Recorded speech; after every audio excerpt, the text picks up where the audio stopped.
አሁን በዚህ ሰከንድ አጠገብህ ያለው ሰው ማን እንደሆነ በእርግጠኝነት ታውቃለህ? ቆም በልና አስብ። አብሮ የሚስቀው የሚበላውና ሚስጥርን የምታጋራው ያ ሰው የጥፋትህ ቀያሽ ቢሆንስ? በዓለም ላይ ካሉ መርዞች ሁሉ የሚከፋው በወዳጅነት ስም ተለብጦ በየቀኑ ወደ አእምሮ የሚጋተው መርዝ ነው። አሁን የምነግርን እውነት ካልሰማ ነገ የምትቀበረው በገዛ ህልምህ መቃብር ላይ ነው። ዛሬ በዚህ ቻናል ላይ በዙሪያ ያሉትን የነፍስ ገዳዮች ጭንብል አንድ በአንድ እናወልቃለን። በቅርብህ ያሉ 5 ሰዎች የአንተን የወደፊት ዕጣ ፋንታ እየጻፉት ነው። አንዱ ወደ ሰማይ ሲያወጣ፣ ሌላኛው ግን ሳታውቀው ጉድጓድ እየቆፈረልህ ነው። ይህ ቪዲዮ ለአንተ የተላከ የማስጠንቀቂያ ደውል ነው። ይህንን እውነት ሳትረዳ የምትቀጥል ከሆነ የታላቅነት ጉዞ እዚሁ ያበቃል። እስከ መጨረሻው ሰከንድ ድረስ አብረኸኝ ካልቆየ ማን እንደሆነ የማታውቀው ያ የቅርብ ወዳጅ ሕይወትን ሲያፈርሰው ዝም ብለህ ታያለህ። ዛሬ የምገልጽልህ ሚስጥር ወዳጅህን ከጠላት፣ ንስርን ከዶሮ የሚለይበት የመጨረሻው መስመር ነው። ተዘጋጅ፣ ምክንያቱም ከዚህ ቪዲዮ በኋላ አንዳንዶቹን ሰዎች ለዘላለም ልታጣቸው ትችላለህ፣ ነገር ግን ራስን ለዘላለም ታገኘዋለህ። በአንድ ወቅት በአንድ ተራራዎች ላይ የሚኖር የአንድ ግዙፍ ንስር እንቁላል በድንገት ተንሸራቶ ዝቅ ብሎ በሚገኝ የዶሮዎች መንደር ውስጥ ወደቀ። ንስሩ ከዶሮዎቹ ጋር ተፈለፈለ፣ ከእነሱም ጋር አደገ። በውስጡ የሰማያት ንስር የመሆን ተፈጥሮ ተሸክሞ ነገር ግን እንደ ዶሮ መሬት መቧጨርና ትል መፈለግን ተለማመደ። ይህ ንስር በየቀኑ ወደ ሰማይ ቀና ብሎ ሲመለከት በደመናዎች መካከል በነፃነት የሚበሩ ግርማ ሞገስ ያላቸው ንስሮችን ያያል። በዚያ ቅጽበት በውስጡ ያለው እውነተኛ ማንነቱ ይነቃቃል፣ ክንፎቹን ያንቀሳቅሳል። ነገር ግን በዙሪያው ያሉት ዶሮዎች በፌዝ ይጮሁበታል። አንተም እንደኛ ዶሮ ነህ፣ መብረር ለአንተ የማይቻል ህልም ነው፣ ዝም ብለህ መሬቱን ጫር ይሉታል። ንስሩም የአካባቢውን ድምፅ አመነ። የራሱን ክንፍ ጥንካሬ ትቶ በዶሮዎች አስተሳሰብ ተሸብቦ ዕድሜውን መሬት ላይ ያሳለፈ። አንድ ንስር ከዶሮዎች ጋር ካደገ መብረር እንደሚችል ይረሳል። ይህ ታሪክ የአንተም ታሪክ ነው። በዙሪያ ያሉ አመራሪና ተስፋ ቆራጭ ጓደኞች ልክ እንደዚህ ዶሮዎች ናቸው። አንተ ወደ ከፍታ ስትመለከት እነሱ ወደ ታች ይስቡሃል።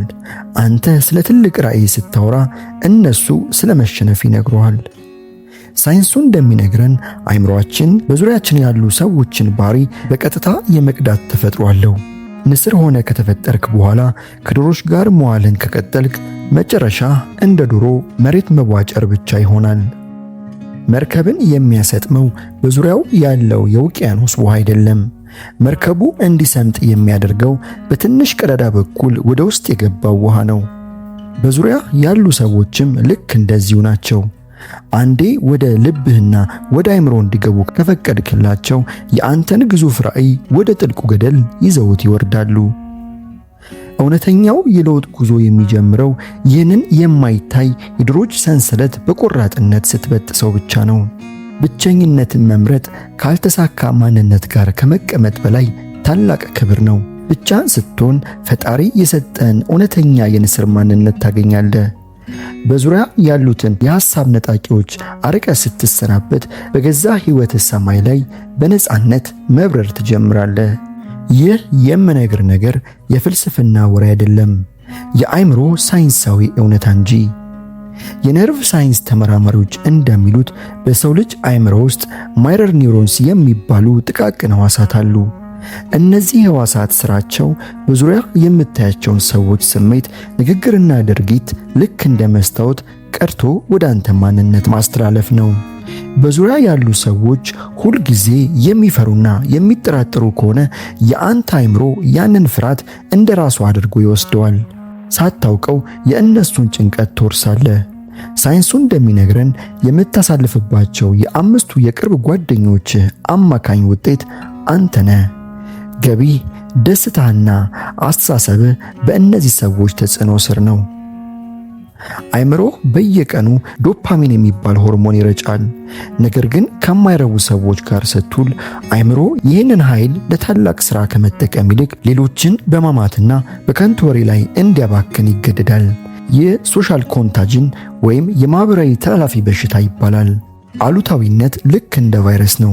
እነዛን ሰዎች ካራክ በሽታው ማንነትን ይበለዋል። ዲሲፕሊን የሚጀምረው ራስን በመግዛት ብቻ አይደለም። ዲሲፕሊን የሚጀምረው አካባቢን በመቆጣጠር ነው። ጠንካራ አይምሮ ለመገንባት አይምሮ የሚመገበውን መረጃ መምረጥ አለብህ። ከሽንፈት አውራሪዎች ጋር እየዋልክ ስለ ድል ማሰብ አይቻልም። አሸናፊነት ተላላፊ ነው፣ ውድቀትም ተላላፊ ነው። ስነ ልቦናዊ ጥናቶች እንደሚያረጋግጡት የሰው ልጅ በብቸኝነት የሚያሳልፈው ጊዜ አይምሮ ራሱን እንዲያድስ ያደርገዋል። ራስን ከመርዛማ ጓደኞች አርቀህ ለብቻ ስትቆም አይምሮ እንደ አዲስ የፈጠራ መንገዶችን ማመንጨት ይጀምራል። ይህ ብቸኝነት ሳይሆን ለታላቅነት የሚደረግ የዝግጅት ጊዜ ነው። ምርጫው ቀላል ነው። ወይ መርዛማ ወዳጅነት ይዘህ ትጠፋለህ፣ ወይም ደግሞ እነሱን አርቀህ አዲስ ታሪክ ትሰራለህ። አይምሮ ያንተ መንግስት ነው። መንግስትንም ለማንም አሳልፈህ አትስጥ። በዩኒቨርስ ውስጥ የሚሰሩ የማይለወጡ ህጎች አሉ። ከእነዚህ ህጎች መካከል ቀዳሚው የመሳብ ህግ ሳይሆን የመጣጣም ህግ ነው። ብረት ብረትን እንደሚስለው የሰው ማንነት በአቅራቢያው ባለው ማንነት ይሳላል። ይህ ተፈጥሯዊ ግዴታ ነው። በዝቅታ ውስጥ ከሚኖሩ ሰዎች ጋር እየኖርክ ከፍታን መመኘት የተፈጥሮን ህግ መቃረን ነው። ንጹህ ውሃ በቆሸሸ ኩሬ ውስጥ ቢጨመር ንጽህናውን ያጣል እንጂ ኩሬውን አያጠራም። አንተም እንደዚሁ ነህ። በዙሪያ ያሉ ሰዎች አስተሳሰብ የቆሸሸ ከሆነ የአንተ ንጹህ ራዕይ መበከሉ አይቀሬ ነው። ሕይወት የምትሰጥህ የምትፈልገውን ሳይሆን የምትመስለውን ነው። የምትመስለው ደግሞ በየቀኑ የምትሰማቸው ቃላትና የምታያቸውን ሰዎች ነው። ታላቅነት ዋጋ ያስከፍላል። ያ ዋጋ ደግሞ ብዙ ጊዜ ሰዎችን ማጣት ነው። ብዙዎች ወደ ታላቅነት ማማ ላይ መውጣት ያልቻሉት የተሸከሙት ሰው ስለበዛ ነው። እውነትን ተጋፈጠው። አንዳንዴ ፈጣሪ ወደፊት እንድትሄድ ሲፈልግ በመጀመሪያ ከዙሪያ ሰዎችን ያስወግዳል። ይህ ብቸኝነት አይደለም። ይህ ጉዞን ለማቃለል የሚደረግ ነገር ነው። ክብደትን ካልቀነስክ መብረር አትችልም። አሉታዊ ጓደኞች ደግሞ በነፍስ ላይ የተንጠለጠሉ የእርሳስ ክብደቶች ናቸው። በታሪክ ውስጥ ስማቸው የማይጠፋ ስኬታማ ሰዎች ሁሉ አንድ የሚያመሳስላቸው እውነት አለ። እርሱም አይሆንም የሚሉ ድምጾችን የማራቅ ብቃት ነው። ህመም ለለውጥ መንገድ ይከፍታል። ነገር ግን ያ ህመም ትርጉም እንዲኖረው በአሸናፊዎች መከበብ አለብህ። ዝቅ ማለትን ከሚሰብኩ ሰዎች መራቅ ምርጫ ሳይሆን የህልውና ግዴታ ነው። አሁኑኑ ቆም በልና አስብ። በዙሪያ ያሉት ሰዎች ለአንተ ያላቸው ቦታ ምንድነው? ወደ ብርሃን እየመሩ ነው ወይስ በጨለማው እየሸፈኑ? እውነት ሁልጊዜም ነፃ ታወጣለች። ነፃነቱን የሚፈልግ ሰው ደግሞ ሰንሰለቱን ለመበጠስ አይፈራም። አሁን የውሳኔ ሰዓት ላይ ደርሰሃል።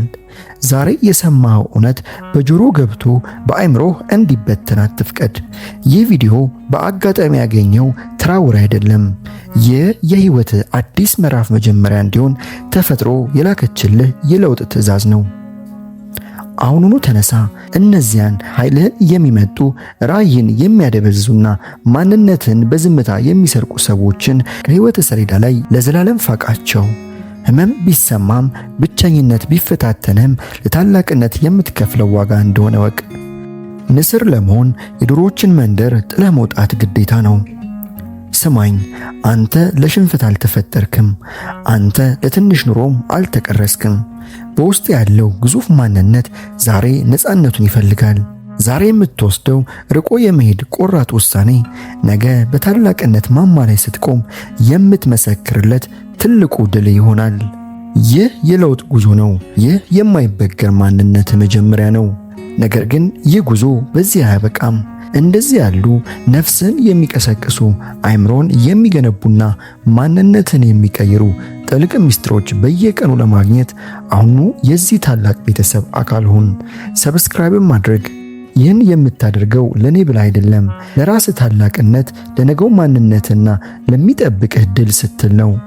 የዚህ ቻናል ቤተሰብ መሆን ማለት ከአሸናፊዎች ጋር መቆም ማለት ነው። እዚህ የምንገነባው ተራ ስኬት ሳይሆን ዓለምን የሚቀይር የማይሰበር የአሸናፊነት ስነ ልቦናን ነው። አሸናፊነት ምርጫ ብቻ ሳይሆን የአንተ ብቸኛ መታወቂያ ይሁን። በቀጣዩ ሕይወት ቀያሪ አስተማሪ ቪዲዮ እስክንገናኝ መልካም ጊዜ።